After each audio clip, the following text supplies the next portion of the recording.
Welcome to Stories. I'm Sherry Neiman, and each week I will read you a short story written by a good writer. What is one of the first things a child asks for, looks forward to, and might have you repeat it over and over again? A story. Because stories tell us about who we are.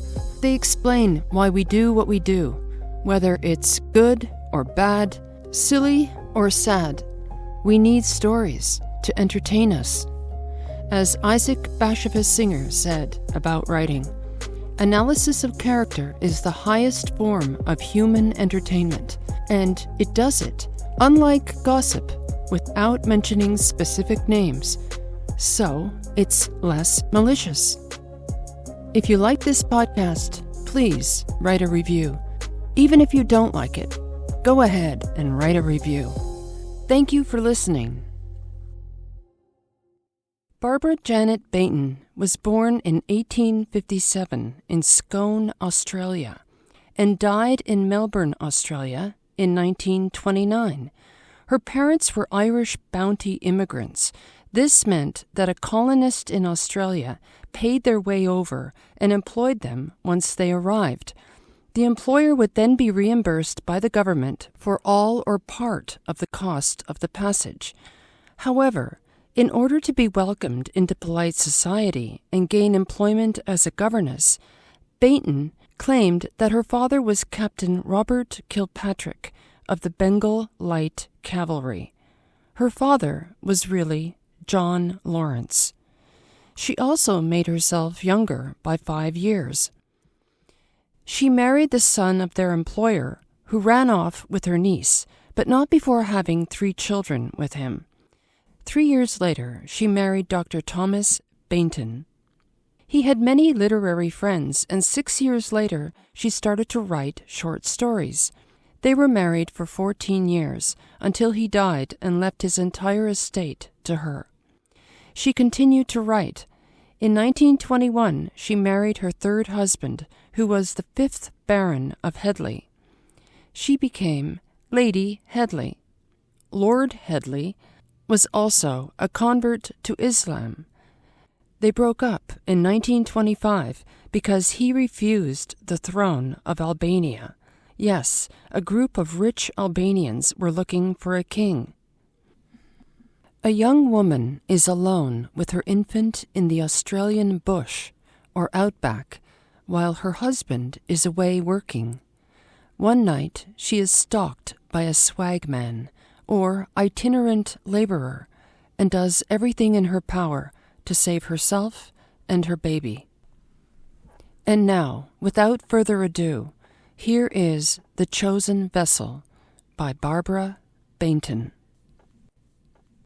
She laid the stick and her baby on the grass while she untied the rope that tethered the calf. The length of the rope separated them. The cow was near the calf, and both were lying down. Feed along the creek was plentiful, and every day she found a fresh piece to tether it, since tether it she must, for if she did not, it would stray with the cow out on the plain. She had plenty of time to go after it, but then there was the baby, and if the cow turned on her out on the plain, and she was with the baby, she had been a town girl and was afraid of the cow, but she did not want the cow to know it. She used to run at first, when it bellowed its protest against the penning up of its calf. This satisfied the cow, also the calf, but the woman's husband was angry. It was he who forced her to run and meet the advancing cow, brandishing a stick and uttering threatening words till the enemy turned and ran. "That's the way," the man said, laughing at her white face. In many things, he was worse than the cow, and she wondered if the same rule would apply to the man, but she was not one to provoke skirmishes, even with the cow. It was early for the calf to go to bed, nearly an hour earlier than usual, but she had felt so restless all day, partly because it was Monday, and the end of the week that would bring her and her baby the companionship of its father was so far off. He was a shearer and had gone to his shed before daylight that morning, 15 miles as the crow flies separated them. There was a track in front of the house, for it had once been a wine shanty, and a few travelers passed along at intervals. She was not afraid of horsemen, but swagmen going to, or worse, coming from the dismal, drunken little township, a day's journey beyond, terrified her. One had called at the house today, asking for food. Ah, that was why she had penned up the calf so early. She feared more from the look of his eyes and the gleam of his teeth as he watched her newly awakened baby beat its impatient fists upon her covered breasts, than from the knife that was sheathed in the belt at his waist. She had given him bread and meat. Her husband, she told him, was sick. She always said that when she was alone, and a swagman came, and she had gone in from the kitchen to the bedroom and asked questions and replied to them in the best man's voice she could assume. Then he had asked to go into the kitchen to make some tea. But she gave him tea, and he drank it on the wood heap.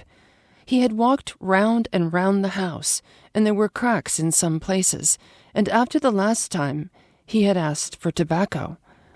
She had none to give him, and he had grinned, because there was a broken clay pipe near the wood heap where he stood.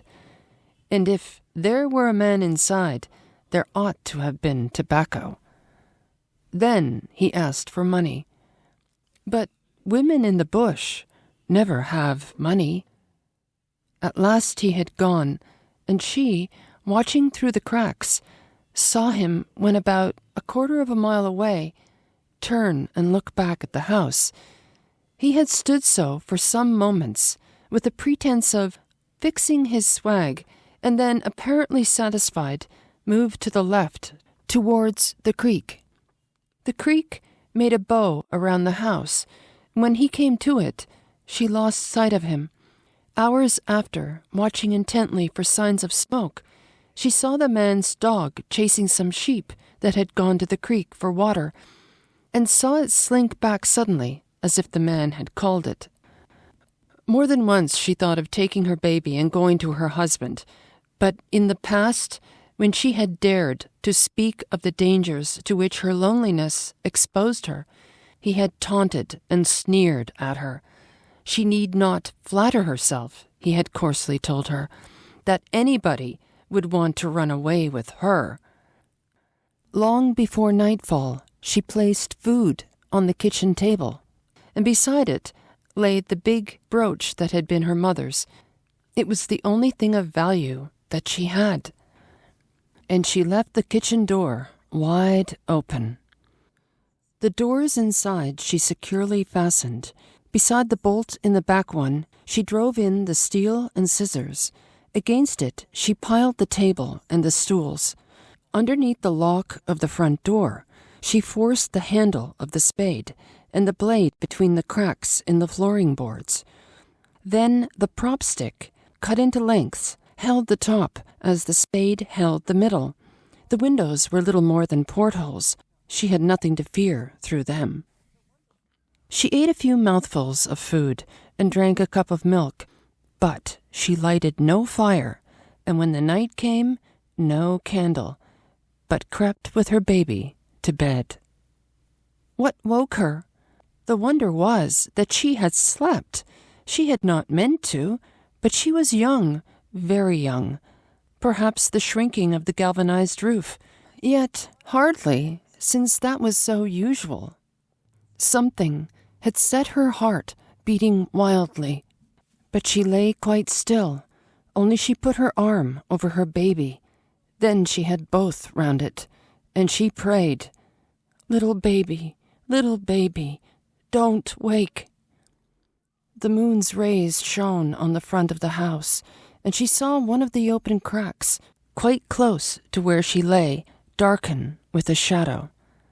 Then a protesting growl reached her, and she could fancy she heard the man turn hastily.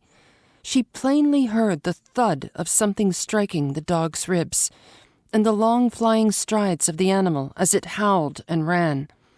Still watching, she saw the shadow darken every crack along the wall. She knew by the sounds that the man was trying every standpoint that might help him to see in. But how much he saw, she could not tell. She thought of many things she might do to deceive him into the idea that she was not alone. But the sound of her voice would wake the baby, and she dreaded that, as though it were the only danger that threatened her. So she prayed, "Little baby, don't wake. Don't cry." Stealthily, the man crept about. She knew he had his boots off because of the vibration that his feet caused as he walked along the veranda to gauge the width of the little window in her room and the resistance of the front door. Then he went to the other end, and the uncertainty of what he was doing became unendurable. She had felt safer, far safer, while he was close, and she could watch and listen. She felt she must watch. But the great fear of wakening the baby again assailed her. She suddenly recalled that one of the slabs on that side of the house had shrunk in length as well as in width, and had once fallen out. It was held in position only by a wedge of wood underneath. What if he should discover that? The uncertainty increased her terror. She prayed as she gently raised herself with her little one in her arms, held tightly to her breast. She thought of the knife and shielded her child's body with her hands and arms. Even its little feet she covered with its white gown, and baby never murmured. It liked to be held so. Noiselessly, she crossed to the other side and stood where she could see and hear, but not be seen. He was trying every slab and was very near to that with the wedge under it. Then she saw him find it and heard the sound of the knife as bit by bit he began to cut away the wooden support. She waited motionless, with her baby pressed tightly to her, though she knew that in another few minutes this man with the cruel eyes, lascivious mouth, and gleaming knife would enter. One side of the slab tilted. He had only to cut away the remaining little end, when the slab, unless he held it, would fall outside.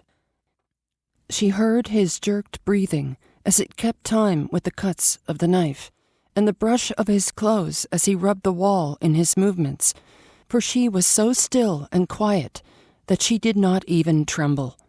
She knew when he ceased, and wondered why. She stood well concealed.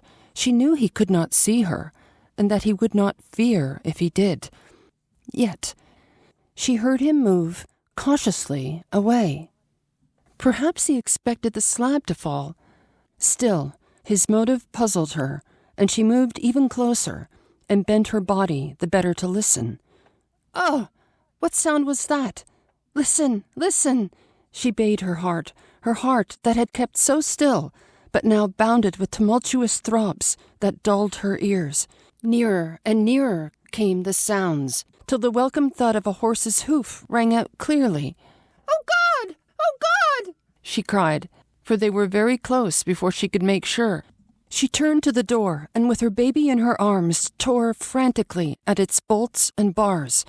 Out she darted at last, and running madly along, saw the horseman beyond her in the distance. She called to him in Christ's name, in her baby's name, still flying like the wind with the speed that deadly peril gives. But the distance grew greater and greater between them, and when she reached the creek, her prayers turned to wild shrieks, for there crouched the man she feared, with outstretched arms that caught her as she fell. She knew he was offering terms if she ceased to struggle and cry for help, though louder and louder did she cry for it.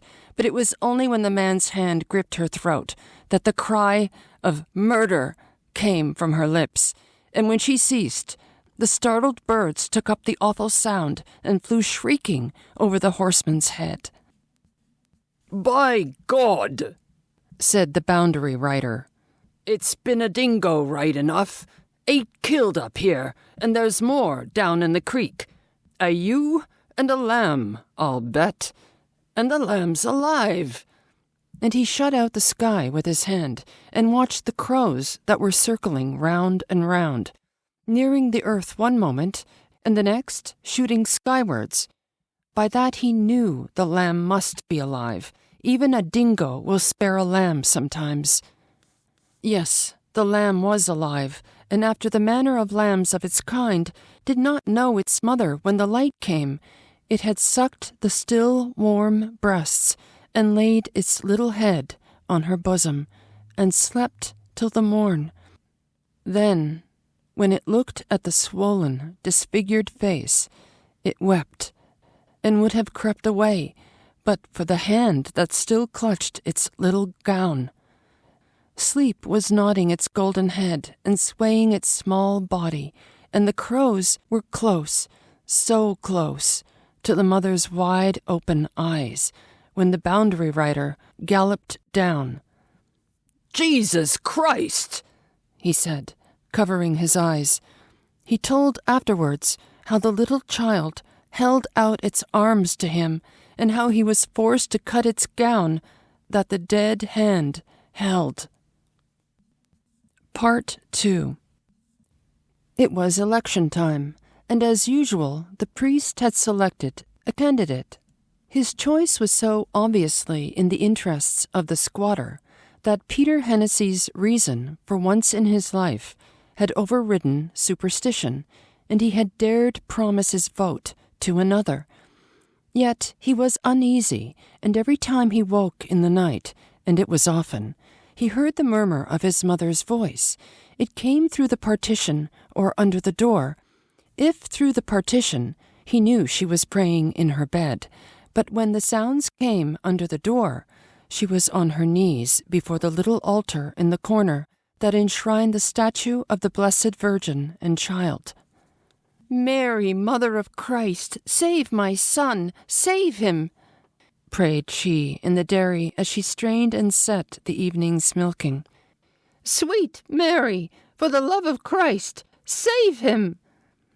The grief in her old face made the morning meal so bitter that to avoid her he came late to his dinner. It made him so cowardly that he could not say goodbye to her, and when night fell on the eve of the election day, he rode off secretly. He had 30 miles to ride to the township to record his vote. He cantered briskly along the great stretch of plain that had nothing but stunted cotton bush to play shadow to the full moon, which glorified a sky of earliest spring. The bruised incense of the flowering clover rose up to him, and the glory of the night appealed vaguely to his imagination, but he was preoccupied with his present act of revolt. Vividly he saw his mother's agony when she would find him gone, and at that moment he felt sure she was praying. "Mary, Mother of Christ," he repeated the invocation, half unconsciously, and suddenly, out of the stillness, came Christ's name to him, calling loudly in despairing accents. "For Christ's sake!" called the voice. Good Catholic that he had been, he crossed himself before he dared to look back. Gliding across a ghostly patch of pipe clay, he saw a white-robed figure with a babe clasped to her bosom. All the superstitious awe of his race and religion swayed his brain. The moonlight on the gleaming day was a heavenly light to him, and he knew the white figure not for flesh and blood, but for the Virgin and Child of his mother's prayers. Then, good Catholic that once more he was, he put spurs to his horse's sides and galloped madly away. His mother's prayers were answered. Hennessy was the first to record his vote for the priest's candidate. Then he sought the priest at home, but found that he was out rallying the voters. Still, under the influence of his blessed vision, Hennessy would not go near the public houses, but wandered about the outskirts of the town for hours, keeping apart from the townspeople and fasting as penance. He was subdued and mildly ecstatic, feeling as a repentant, and at last, as he stood in the graveyard crossing himself with reverent awe, He heard in the gathering twilight the roar of many voices crying the name of the victor of the election. It was well with the priest. Again, Hennessy looked for him. He sat at home, the housekeeper said, and led him into the dimly lighted study. His seat was immediately opposite a large pitcher, and as the housekeeper turned up the lamp, once more the face of the Madonna and Child looked down on him, but this time silently, peacefully. The half-parted lips of the Virgin were smiling with compassionate tenderness. Her eyes seemed to beam with the forgiveness of an earthly mother for her erring but beloved child. He fell on his knees in adoration. "What is it, Peter?" said the priest. "Father," he answered reverently, and with loosened tongue he poured forth the story of his vision. "Great God!" shouted the priest. "And you did not stop to save her? Have you not heard?" Many miles further down the creek, a man kept throwing an old cap into a water hole. The dog would bring it out and lay it on the opposite side to where the man stood, but would not allow the man to catch him, though it was only to wash the blood of the sheep from his mouth and throat, for the sight of blood made the man tremble. Thank you for listening to The Chosen Vessel by Barbara Baynton. May you always find a good book to read, and may all your stories end well.